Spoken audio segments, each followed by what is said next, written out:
I like it because it hurts my knuckles, too. So it's a good snap for both of us? Yeah. Sort of wakes me up. Ow, fuck.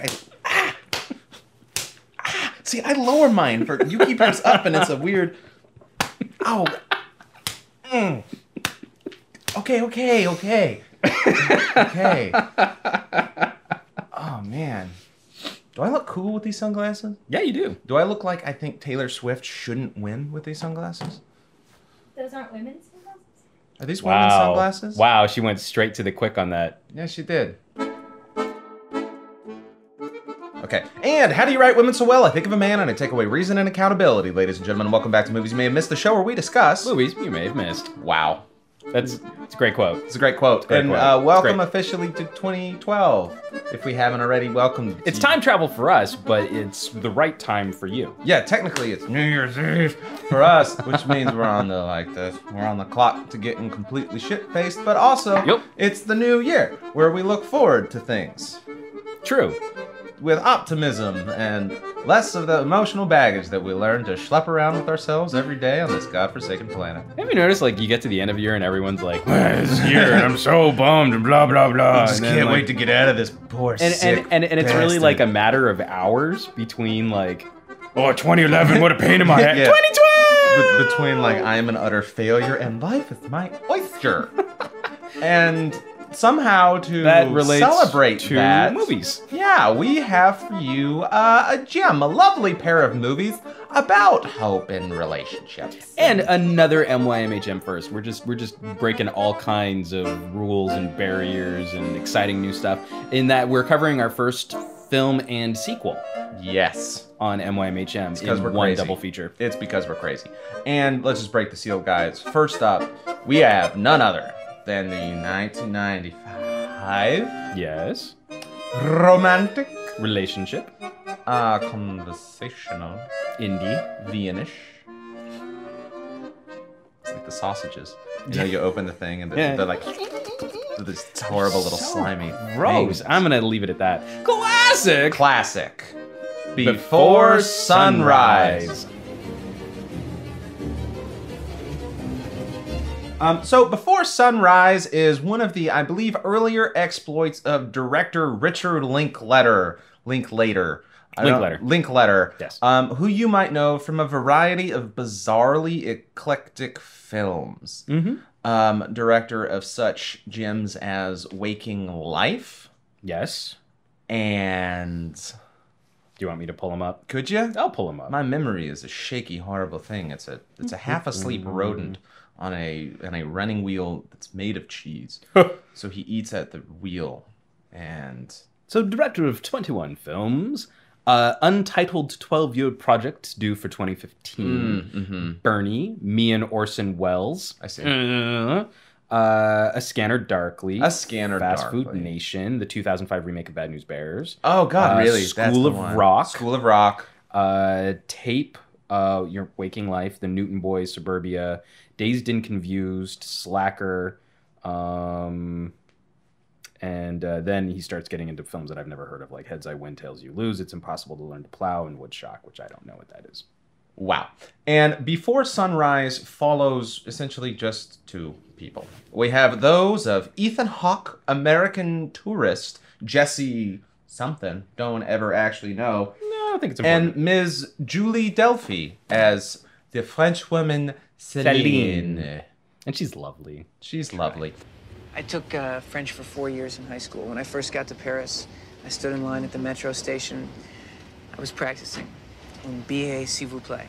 Un billet, s'il vous plaît. You know? Whatever. Un billet, s'il vous plaît. Un billet, s'il vous plaît. You know? And I get up there, and I look at this woman, and my mind goes completely blank. And I start saying, listen, I need a ticket to get to, you know? So, anyway. So where are you headed? Well, back to Paris. My classes start next week. Oh, you're still in school? Where do you go? Yeah, La Sorbonne, you know? Sure. And they meet on a train. A train Like to you where? do. A train to Vienna. Jesse is wandering through the European countryside. We're not exactly sure why, but he's been riding trains for weeks. And Celine is on her way from Budapest to France, where she lives because she's French, and that's where they tend to keep them. Yes. Like in a bucket called France. French bucket. It's a famous figure of speech. Napoleon. Keeping him in a French bucket. Yeah. Yeah. That's why he stormed into Russia. Right. They took his French bucket. Because he wanted his bucket back. He wanted his fucking bucket back. It's Napoleonic it's a bucket. French bucket. It's a bucket that I keep my French in. And he would also put on his head. Oh, there's an exhibition. Yeah, I guess we'll miss it. So in a potentially Austrian dubious award-winning moment, a couple has their whole About Schmidt moment on the train, storming out, forcing Celine to move, where her and Jesse strike up a conversation. And because we wouldn't have a movie without it, Jesse talks Celine into spending essentially the last of his European time, because come morning, he's on a plane back to America. United States. And she has nothing really better to do, so... She burns a day in Vienna with him. And he has no money for a hotel, so let's just see what we can see in a day. Yeah, me too. It was really nice talking to you.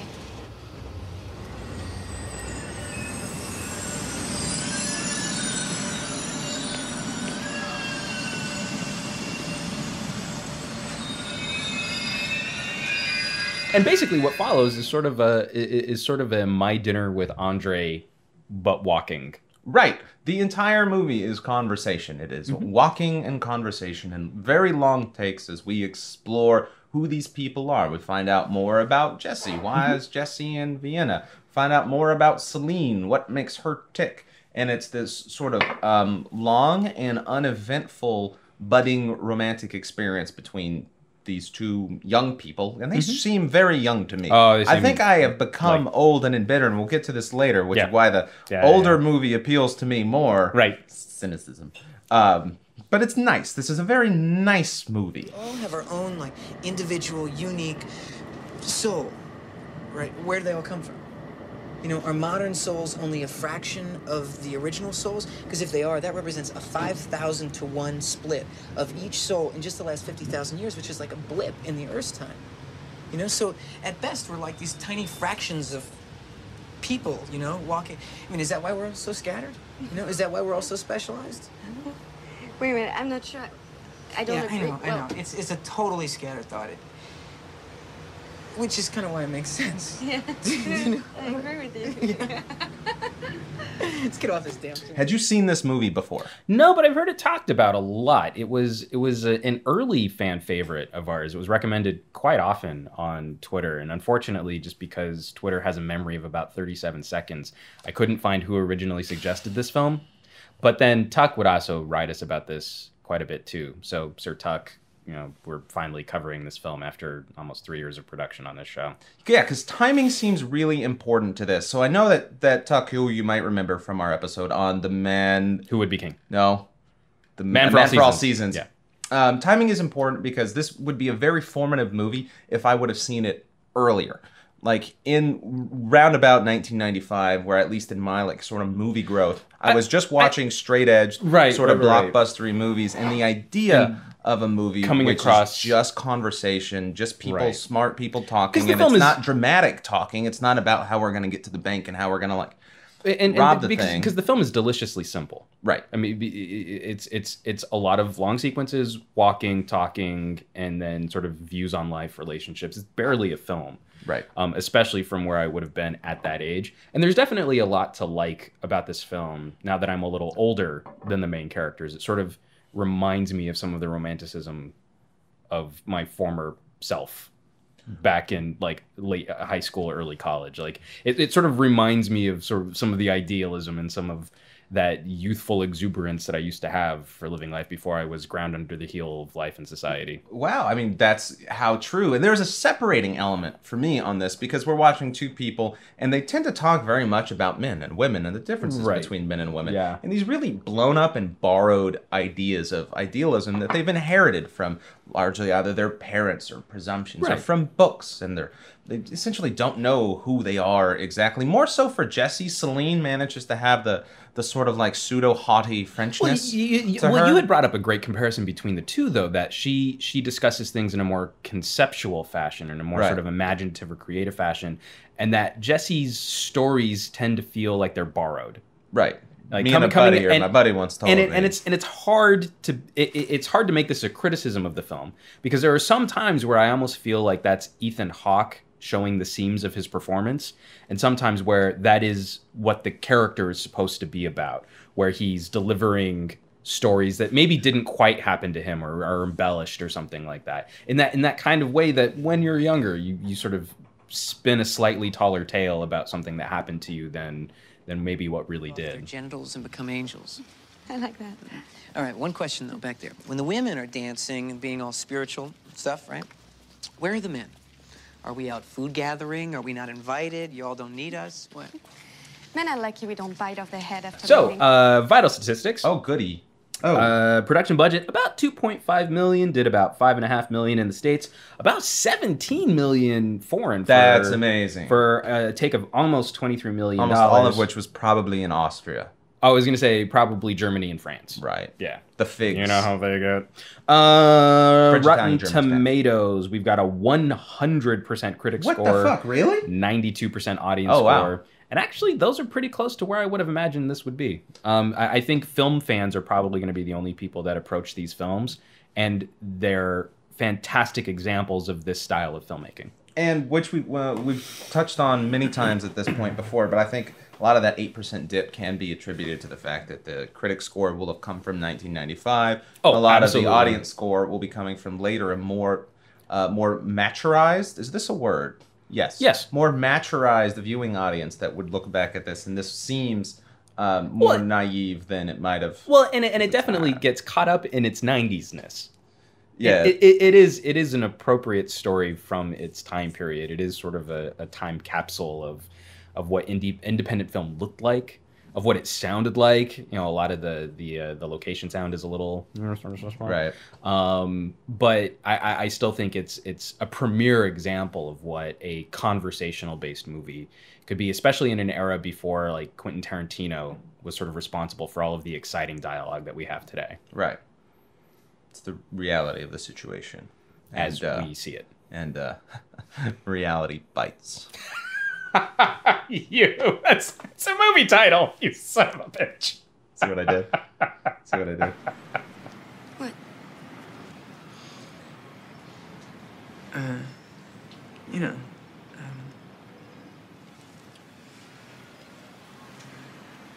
Are you trying to say you want to kiss me?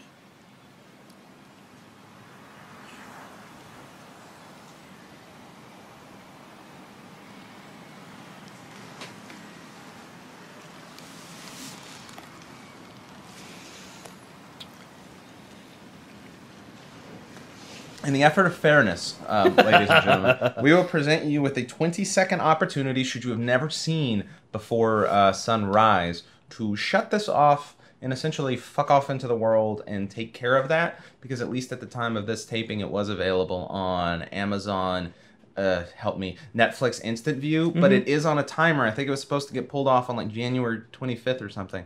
So here's your opportunity, your spoil alert. 20 seconds, go. So, how about that local sporting club of which we've just recently had a match? Yeah, it's a close one. Yes. You played excellently. As many points were delivered to both sides of the... Do you think we should box? Not me against you, but do you think the two... Oh, we're done already. Okay, good. So, moving right along, I would call this the unexpected sequel to Before Sunrise. If I put myself in a vacuum, I would have thought that was my only opportunity to spend some time with these characters, and I would have been left with this open-ended question of what became of them. And I think it's it's an amazing gem of an opportunity to get a real-time separated 10 years later, made 10 years later, of both of these characters. Yes. Which, of course, is the 2004, that's only 9 years. No, it's 9 years in the film, too, but still. Oh. Yeah. The 2004 romantic... All the same things before sun... Except before sunrise. Not Vienna sausages, though. It's more of like it's French baguettes. Like and crepes. But we'll just jump straight to classic. Before Sunset.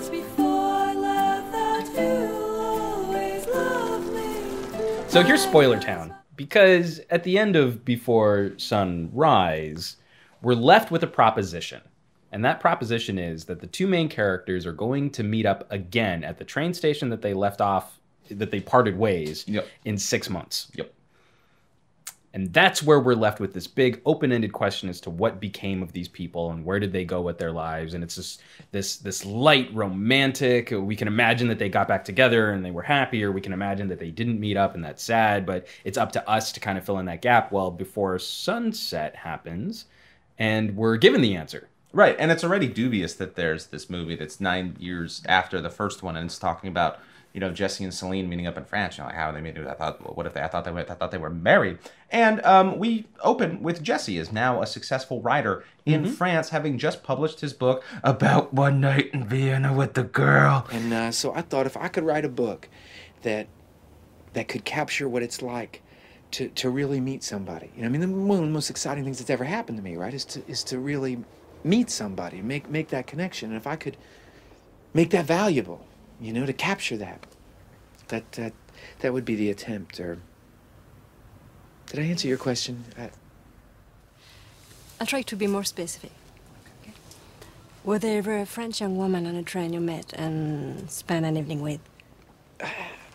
And he's at a book signing, and he's very much the guy that we remember. But you know, aged, and he's 9 years older. He's 9 years older, and one of this, I'll get to what is a lot of why I love this movie a lot. And of course, who pops into his little book signing? But Celine, bonjour.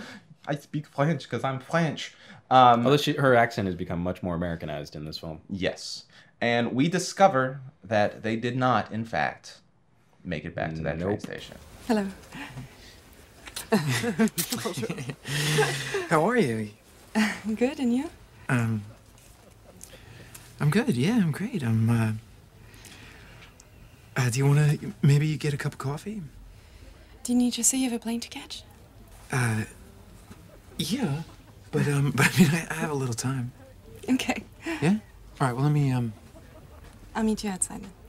Okay. And there's sort of a delicious unfolding within the first quarter of this film where they sort of won't speak about the pact, right, until it's sort of finally revealed that that Ethan Hawke went and Celine did not. Yes, she had a family crisis and couldn't make it, but still, it was this promise built upon a very fanciful idea of, we'll go back to the train station, but what are we going to do? We're not going to exchange numbers because that would be cliche. And I'll wear a white carnation and you hold a red box of candy. And everything about this movie, to me, is just more sophisticated and more advanced from where we were in the first one. From the performances, because Ethan Hawke improved dramatically from curmudgeon-y Ethan Hawke in his youth, who I never could find room in my heart for. This is a little bit more Training Day Ethan Hawke.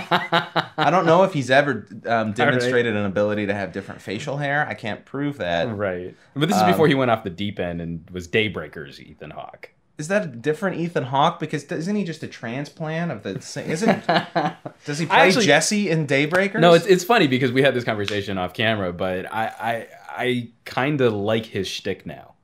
I didn't like his shtick when I was younger, but I kind of like it now. He's not the most flexible character actor that you'll ever meet. He kind of walks into each role sort of presenting a very honest version of himself, but I've kind of come to appreciate that in several of his more recent performances. You must have been so angry with me. I'm so sorry. I really wanted to be there more than anything in the world. I swear. Honestly, I mean, you can't be angry now. My grandmother. I mean, no, I know. I honestly thought that something like that might have happened. I was definitely bummed, but mostly I was just mad we hadn't exchanged any phone numbers or any information. I know, that was so stupid. No way to get in touch. I know, I didn't we had even know nothing your last to go name. on. Nothing. I know. I mean, but remember, we were both afraid that if we started writing and calling, that it would slowly, fade out. Yeah, it definitely wasn't a slow fade. No, it sure wasn't. I know, we wanted to pick it up where we left Which off. would have been fun if it had worked. A good idea. Yeah. Oh, well. Well, and the work that they do in this movie is badass. Yeah, it's pretty phenomenal. Virtually the entire movie is stitching together of extremely long Steadicam takes from the 5 to 15 minute mark of walking through the streets of Paris with these two characters. This is a short movie. The movie's like 90 minutes. and they're dealing with the few hours that Ethan Hawke has before he has to get on a plane back to the United States. And having invested time in Before Sunrise, it pays off big time to see where these two sort of like meandering, like childish idealists are now as older people, and they're grounded. The cards that life did not deal with them, and how they deal with this like sudden opportunity to see each other again. And what does it mean? I mean, it's been 9 years. We're not a couple, are we? Could we be? Can I touch you? Okay. So what about us? What about us? No, what I mean is if we were both going to die tonight. What, like if the apocalypse was coming? Or? No, that's too dramatic. But what if, just the two of us were going to die? I mean, would we talk about your book, the environment, or... If today was our last day. Yeah, what would we talk about? What would you tell me, for example? Well... That's hard. No, I'll do it. I definitely would stop talking about my book. I have to admit, I would probably drop the environment. Okay. But I would still want to talk about, the magic in the universe. I just want to do it from a hotel room, in between sessions of us wildly fucking until we die. Wow. And then also just sort of in dealing with the notion of missed opportunities. You were talking about how much mature everything is. I think we know about that one, don't we? Linklater's direction has matured greatly in this time period. The cinematography has matured tremendously over what we expect a film like this to look like and to feel like and to sound like, and the editing is phenomenal. The ability to move through 20 scenes. cuts of it. Yeah, I know. but even with that, I mean, there's sort of an economy of trying to impress, and it really does sort of allow I think even easier access to these characters emotionally than what we got with Before Sunrise. Maybe we're only good at brief encounters, walking around in European cities in warm climate. Oh God, why don't we exchange phone numbers and stuff? Why didn't we do that? Because we were young and stupid. You think we still are? And it's sort of an inverted stress on what am I trying to say? No, I know exactly what you're talking about, because the end of Before Sunset is ramping up into the sort of urgency to cram as much into a short time as period as possible. Do as much before we run out of time. Whereas this movie feels like it's stalling into the last possible second where we have to have the real conversation. Exactly, and so there's sort of a manic energy at the beginning. Hey, you! Hey! Hi! Hey. Wow! You wear hats now. That's great. Pork pie. Pork pie. Yes, pork pie. Oink oink. and so it starts with this manic energy that then sort of they have to burn off.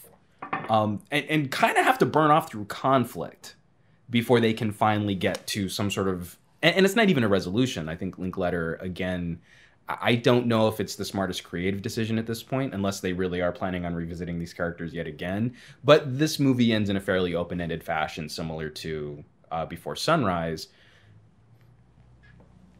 You kind of have to allow for that manic energy to sort of ebb before you can get to sort of the core emotional content of what they're trying to achieve. Can you believe it was 9 years ago that we were walking around Vienna? 9 years? No, that's impossible. No, it was. I know. It feels like 2 months ago to me, but it was summer '94. Mm-hmm. Do I look any different? I do. I'd have to see you naked. What? I know, I'm sorry. No, your hair was different back then. It was like... Well, it's the same. Oh, take it down. Let's see. Down. Okay, it was down. Yeah. Okay. Well, voilà. So? Okay, come on, tell me. Skinnier, I think. A little thinner. Did you think I was fat before? No. Yeah, you thought I was a fatty. No, you thought I was a fatty. Yeah, you wrote a book about a fat French girl. No, listen. I don't know about you, but I watched these. Weird. I did not do a back-to-back. I didn't have the balls, but I did. Oh, I did. I totally did. I did one straight sitting all the way through. I did a 3-hour separation. Oh, that's probably smart. Yeah, because I don't know if I could recommend the back-to-back because it's going to feel too sudden. Not that my 3 hours is like the most amazing like demonstration of restraint. But I actually, you know what, I think that's probably a smarter way to go, because in me going back-to-back, I think that's one of the primary reasons why I gravitate towards Before Sunset as much as I do, because it feels like resolution.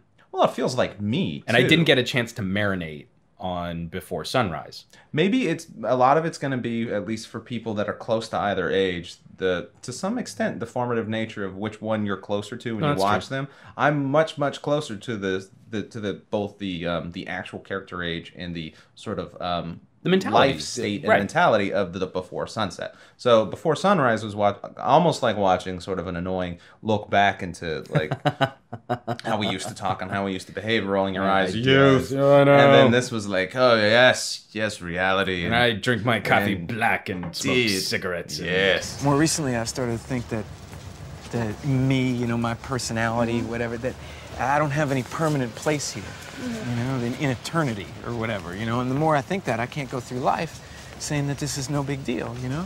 I mean, this is it. This is actually happening. What do you think is interesting? What do you think is funny? What do you think is important? You know, every day is our last. So, vital statistics. Oh, goody. Yet again, $2.7 million production budget, which is surprising because 10 years later, that's worth like a fifth of what the $2 million production budget of the first one was worth. They're really similar, actually. These two movies. Yeah, they pull very close numbers. 5.8 million domestic, which is pretty close. A little less foreign, about 10.1. Grand total, about $16 million. Rotten Tomatoes score, 95% critic score, 90% audience score. And again, that's kind of right exactly where I expected it to be. A lot of that lower rating I'm going to attribute to the way this movie ends. You think so? Yeah, I think that's just there's some percentage of the population that are going to feel burned by it. Yeah, no, I could totally see that. I think anytime you leave a movie as open-ended as the way Linkletter has left both of these films, it can kind of feel like a cheat sometimes. I like it. I like it too. I actually but I also got burned by the new format of Netflix on this, at least on my Xbox. When a movie ends now, it gets to the credits, it shrinks to a thumbnail, much like a television broadcast. Gotcha. So I'm watching a scene, and then boom, and I'm like, wait, what? What the fuck you with the and you don't even credits. get like the resolution of the end credits music or anything like that. Yeah, no, that makes sense. So dirty letter to Netflix. And then I also have to imagine that there are quite a few people who grew up during the time of Before Sunrise, like that had seen it when it was new, and then moving to Before Sunset. You know, like wouldn't that be perfect though? No, that's what I mean. Is like if that was your formative experience was Before Sunrise, and you were in your 20s when you saw that, and you waited 10 years for the sequel, and then you saw the sequel, it wouldn't bring up the same warm fuzzy feelings. We're coming at it from the opposite perspective of having seen Before Sunrise I'm in my 30s. Gross. And then seeing Before Sunset, which to me is a movie that has a little more honesty and truth to my current position in life. If that makes sense. Like just to account for like a 2% spread on why Before Sunset scores a little lower. I don't know what it's like to be over 30. Sorry. You'll get there someday. Nah. It's going to hit you like a Mack truck. It's going to hit me like... That would kill me. You're saying that turning 30 is going to kill me? Yes. Inside, in your soul.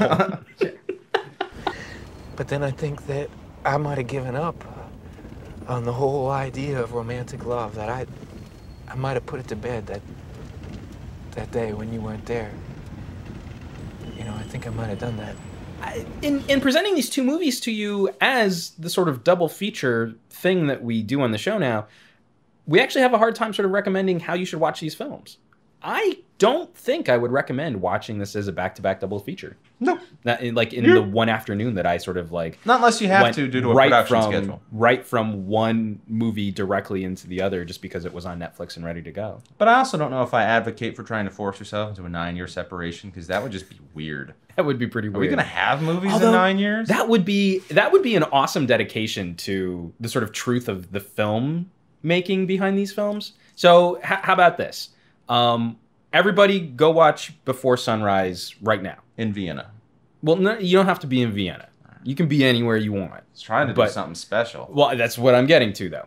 And in 9 years, I'll meet back here. Okay, yeah. And watch Before Sunset together. Great. Okay, so set your calendars in in 2021. And let's not exchange numbers. No, either. no, We'll just that's- meet here.